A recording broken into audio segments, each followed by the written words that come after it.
In the Peninsular War, the Battle of Medellín was fought on 28 March 1809 and resulted in a victory of the French under Marshal Victor against the Spanish under General Don Gregorio Garcia de la Cuesta. The battle marked the first major effort by the French to occupy southern Spain, a feat mostly completed with the victory at the Battle of Ocana later in the year. Prelude: Victor began his southern drive with the objective of destroying the army of Extremadura, commanded by General Cuesta, who was retreating in face of the French advance. On the 27th of March, Cuesta was reinforced with 7,000 troops and decided to meet the French in battle rather than continue to withdraw. The battlefield was just southeast of the town of Medellín, roughly 300 kilometers southwest of Madrid. The Guadiana River ran along a west-east axis in the northern edge of the battlefield, joined with the Ortega River, which ran along a north-south axis that precluded any Spanish flanking maneuvers on the French right. Victor had roughly 17,500 troops while Cuesta possessed about 23,000. However, Victor had a 50 to 30 advantage in guns and could also count on more cavalry than the Spanish, 4,500 to 3,000. Both commanders arrayed their armies in an unusual fashion, although Victor's setup seems to have been more reasonable. The center of the French army, an infantry division under General Eugene Casimir Villeta, occupied the main road that led from Medellín to Don Benito in the southeast, whereas the wings, commanded by La Salle and La Tour Maubourg, stood much farther south and southeast. Each wing was composed of a cavalry division and 2 infantry battalions filled with German troops from the Confederation of the Rhine. Apparently, Victor's intentions were to keep withdrawing his flanks closer and closer to the center until a powerful counter-attack could shatter the Spanish lines. Victor's reserve was an infantry division under General François Ruffin, which would not take part in the battle. Victor's innovative scheme can be sharply contrasted with Cuesta's mistakes. Cuesta maintained no reserve and extended just 23,000 men, deployed in 4 ranks, into a 4-mile arc from Guadiana to Ortega. His plan was to simply strike the French wings and hope to catch the entire French army with the backs to Medellín and the Guadiana River, which was exactly what Victor expected.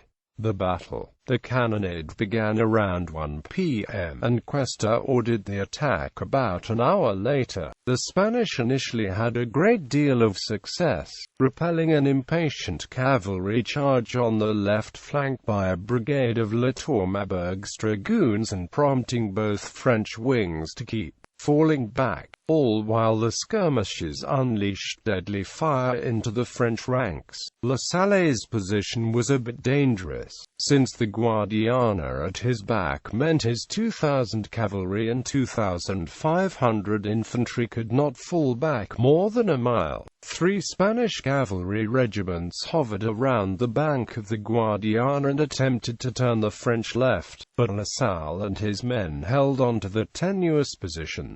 By this point in the battle, both French flanks had retreated far enough to be within easy supporting distance from Villett's division. La Tour Maubourg's western sector was reinforced with the 94th Line Infantry Regiment and a battalion of grenadiers. The 10 French guns in this part of the battlefield also stabilized the situation as they consistently outperformed the Spanish counterparts. Spanish infantry, however, kept pushing forward and created many problems for La Tour Maubourg's men, who were arrayed in squares to protect themselves against cavalry charges and consequently had limited firepower. As the Spanish threatened to capture the French guns, La Tour Maubourg ordered the dragoons to attack once more. This time, the charge succeeded. The French dragoons defeated 3 Spanish cavalry regiments, who fled the field and left their infantry isolated, prompting them to flee as well. Since Cuesta had no reserves, a breach of this magnitude was just about the worst that could happen to his fragile line. Events now unfolded quickly. La Salle had been reinforced with 7 infantry battalions from Villeta, and once he saw the Spanish routing to the west, he too ordered a powerful counterattack. The 2nd Hussars Regiment, accompanied by a regiment of chasseurs à cheval, smashed the Spanish cavalry, reformed, and charged at the once again abandoned Spanish infantry in the eastern flank. La Salle's fresh battalions also attacked frontally, and French dragoons were now rolling over the center of the Spanish army, which attempted to flee in any way it could.